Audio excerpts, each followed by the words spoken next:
Mes frères, j'ai vu quelque chose ici sur internet qui, je l'avoue, m'a vraiment inquiété et je me suis senti très confus aussi. Mais je veux préciser dans cette vidéo que ceci est une alerte pour tout chrétien, qu'il soit évangélique, catholique, en d'autres termes, tout chrétien qui aime la vérité de la parole de Dieu, tous ceux qui placent la Bible au-dessus des opinions et surtout au-dessus des traditions. Alors, je veux que tu aies beaucoup de maturité spirituelle pour comprendre ce que je vais dire ici. Et je dis cela parce que je vais parler un peu du pape. Mais comme je l'ai dit, ceci est une alerte pour tout vrai chrétien. Amen. Alors, je vais te montrer ici. Regarde. D'abord le pape Léon XIV, tu sais, il est le chef suprême de l'église catholique romaine. Et ici, on remarque qu'il enlève ses chaussures et qu'il entre pieds nus dans la 3e plus grande mosquée du monde. Et cela s'est passé récemment, en avril, là-bas en Algérie. Frères, jusque-là, vous voyez, vous pensez comme ça. Eh bien, pasteur, mais c'est une grande marque de respect, c'est de la diplomatie, c'est tout à fait normal. Mais, frère, j'ai pensé comme ça, jusqu'à ce que je fasse des recherches plus approfondies. Et j'ai commencé à analyser le pays, l'Algérie, et j'ai découvert quelque chose qui n'a absolument aucun sens. Faites attention, regardez cette information ici. L'Algérie compte 48 millions d'habitants. Et savez-vous combien de catholiques il y a là-bas? Moins de 10 000, c'est-à-dire 0,01%. Et toutes, frères, absolument toutes, les églises évangéliques, qui étaient au total 47, ont toutes été fermées par le gouvernement lui-même, pendant que le pape marchait là-bas près de cette mosquée. Alors, attendez, le pape y va, il enlève ses chaussures, il prêche le respect entre les religions. Et dans le même pays où il fait cela, 10 000, moins de 10 000, moins de 10, moins d'églises. Et quand je dis chrétien, c'est parce qu'il ne respecte pas non plus la religion catholique. D'accord? Cela m'a semblé tellement contradictoire que j'ai commencé à analyser plus profondément. Et ce que j'ai trouvé était bien plus grand que ce que je pensais. Allons-y, le pape est allé dans cette mosquée en Algérie. Mais ce n'était pas la première fois. Alors viens avec moi. En novembre 2025, ce même pape, Léon XIV, il est entré pieds nus dans la mosquée bleue, là-bas à Istanbul. Et avant lui, le pape François a fait exactement la même chose, et dans la même mosquée.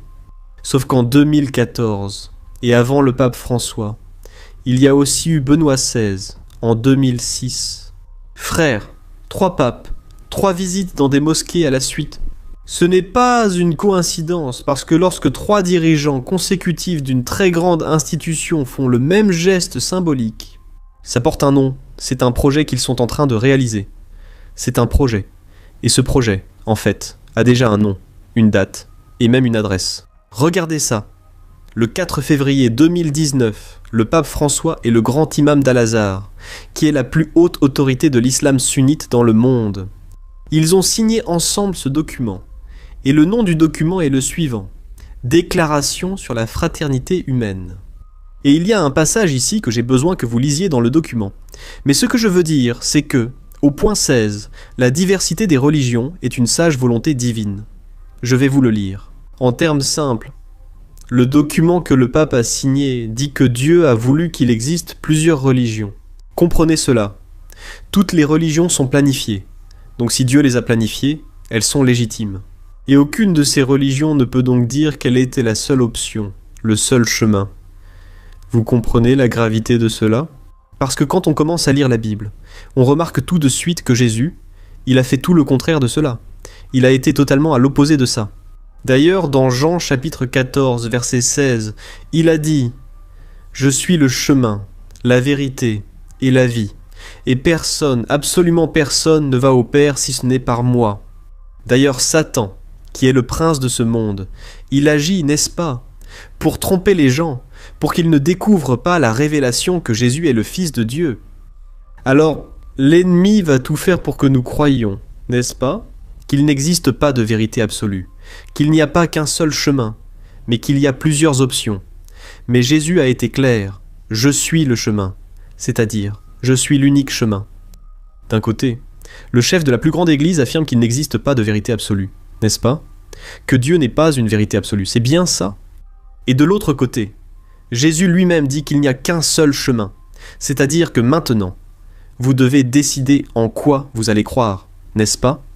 Mais mes frères, ce n'est pas tout. Porque depois da assinatura, as coisas Et 5 mois après le document, ils ont créé un comité.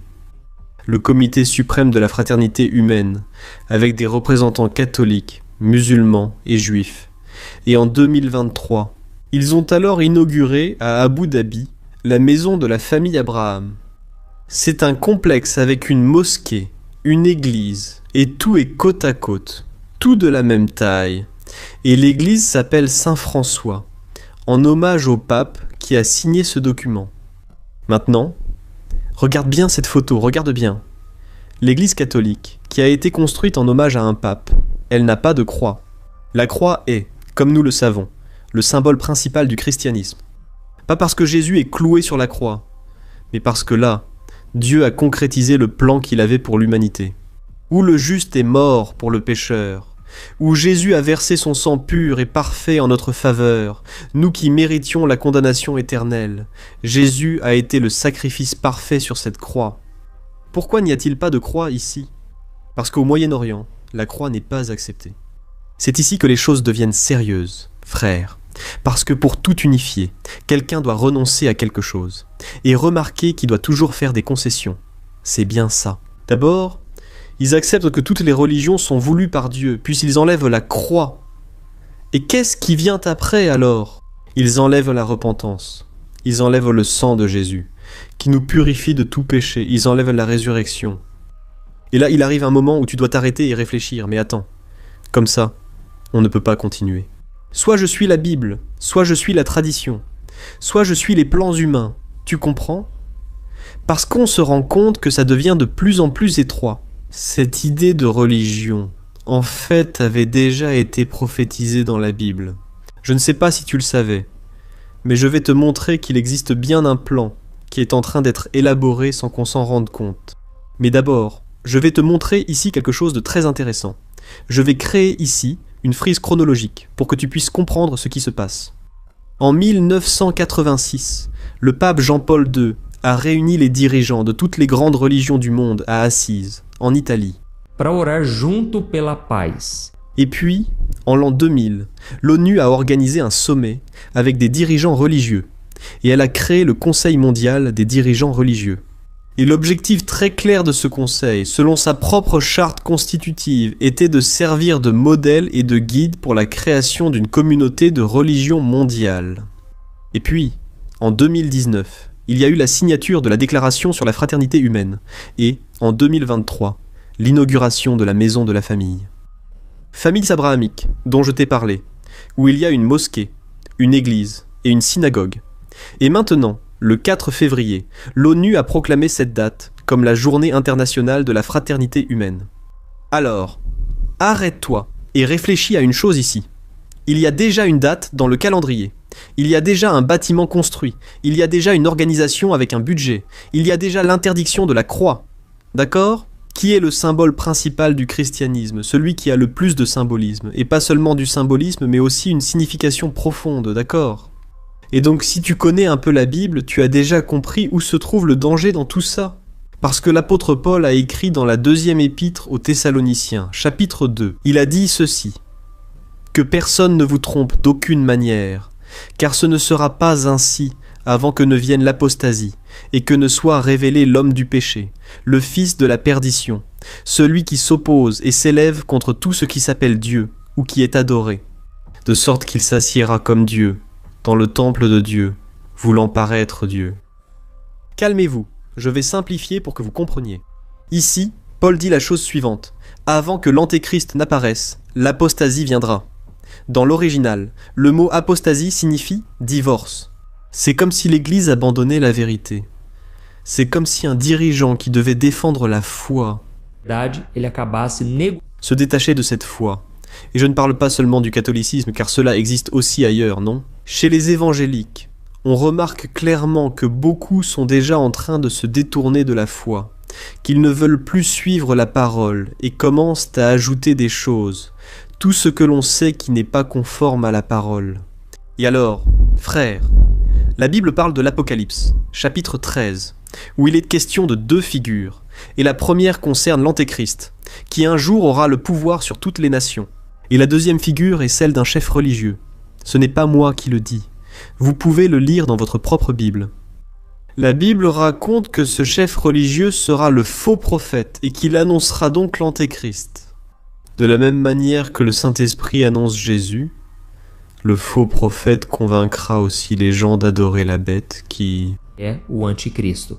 E esse falso Le prophète, il aura une apparence d'agneau. Il aura l'air d'une personne douce, pacifique, et en même temps qu'il aura cette apparence, n'est-ce pas, d'apparence sainte, il va en réalité éloigner les gens de Jésus-Christ. Comme je te l'ai dit, Jésus est le seul chemin, et c'est pour cela que les gens détestent Jésus, parce qu'en réalité il est vivant. Si Jésus était mort, c'est sûr que personne ne parlerait de lui. Mais puisqu'il est vivant, et le diable, qui est le gouverneur de ce monde aujourd'hui, il est le prince de ce monde. Il va tout faire pour que les gens ignorent cette vérité, et il va essayer de toutes les manières possibles. D'ailleurs, la Bible dit que l'esprit de l'Antéchrist est déjà à l'œuvre dans ce monde. Alors, je ne suis pas en train de dire ici, frère, en aucune façon, que le pape est l'Antéchrist, que le pape est le faux prophète. Il n'y a rien de tout cela. Je veux vous montrer qu'il existe un mécanisme, un plan qui est en train d'être élaboré. Et bien souvent, avec ce beau discours religieux d'unification, de paix, mais on sait qu'il y a des choses avec lesquelles on ne peut pas avoir de communion. C'est comme un joug mal assorti. Il n'y a pas de communion entre le Christ et Satan, la lumière et les ténèbres, le croyant et l'incroyant. Et comment peux-tu être en communion avec une religion qui considère les gens comme des infidèles, quelqu'un qui n'a aucune part avec eux, qui n'a aucun lien, tu vois?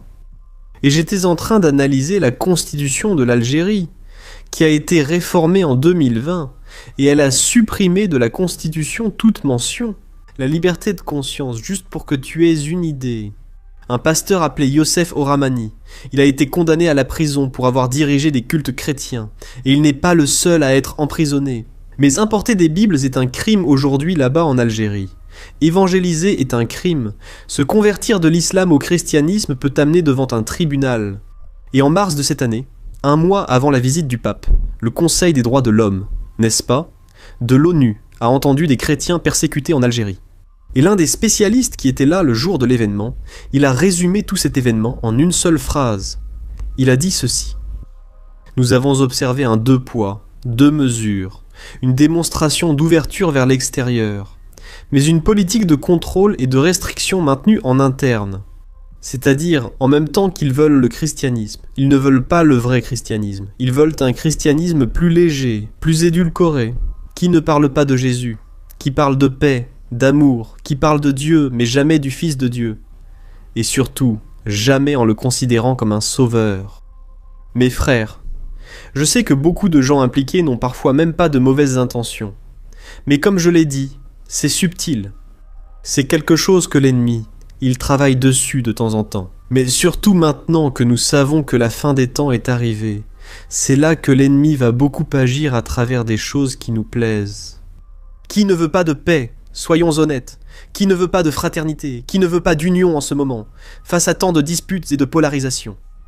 Mes frères, le danger n'est pas que quelqu'un dise simplement « Oh, je déteste Jésus, je renie Jésus ». Ce n'est rien de tout ça, parce que c'est facile à identifier. Mais le danger, c'est que quelqu'un arrive et parle, que Jésus est l'un des chemins, et que Jésus était un homme bon. Jésus était un homme très intelligent, révolutionnaire, mais jamais reconnaître qu'il est le Fils de Dieu incarné, Dieu lui-même qui s'est incarné sous forme humaine. Frères, c'est le centre de l'Évangile, et beaucoup de personnes sont dans les églises. Je m'en rends compte avec beaucoup de clarté. Les gens sont dans les églises, ils connaissent la Bible, ils connaissent les chants de louange, ils aiment les prédications. Mais, concernant Jésus, ils n'ont pas encore fait cette déclaration que l'apôtre Pierre a faite, disant que Jésus est le Christ, le Fils du Dieu vivant. Et tant que tu ne reconnais pas cela, tu n'es pas sauvé, tu n'as pas le Saint-Esprit en toi. Mais en même temps, la Bible dit dans l'Épître aux Romains, au chapitre 10, à partir du verset 9, que si tu confesses de ta bouche que Jésus-Christ est le Seigneur, et que tu crois dans ton cœur qu'il est ressuscité d'entre les morts, Então aí você está salvo. Amen? Alors, mon conseil pour toi, repens-toi de tes péchés, cherche une vie de sainteté, une vie d'intimité, d'obéissance. Et là oui, tu vas montrer publiquement que dans ton cœur, tu crois déjà en Jésus. Amen. Je suis le pasteur Antonio Junior. Si tu as aimé cette vidéo, partage-la. Et je vais afficher maintenant à l'écran 2 vidéos à regarder. Je crois que tu seras beaucoup édifié. Que Dieu te bénisse, je t'embrasse bien fort.